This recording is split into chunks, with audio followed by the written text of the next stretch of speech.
राधे राधे महाराज जी। महाराज जी, संपूर्ण सृष्टि की रचना ईश्वर द्वारा की गई है और सब कुछ पूर्व निर्धारित है। पहले इसको यहां समझ लेना। संपूर्ण सृष्टि की रचना ईश्वर ने की और स्वयं ईश्वर ही संपूर्ण सृष्टि बना। ये बात समझ रहे हो? संपूर्ण सृष्टि की रचना करने वाला भी वही और जो रचना की गई वो भी वही बना हुआ है, दूसरा कोई नहीं है।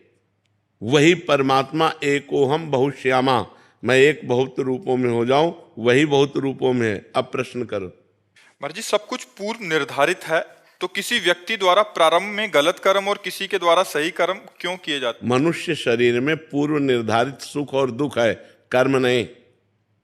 कर्म निर्धारित नहीं है।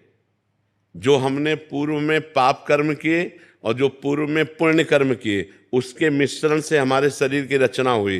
तो हमको कभी पाप का फल दुख मिलेगा, कभी पुण्य का फल सुख मिलेगा। लेकिन नवीन जो कर्म हो रहे हैं वो पूर्व प्रारब्ध से नहीं हो रहे, वो हमारी बुद्धि की मलिनता से हो रहे हैं, हमारे मन की चंचलता से हो रहे हैं। इनको पुनः आगे चलकर भोगना पड़ेगा।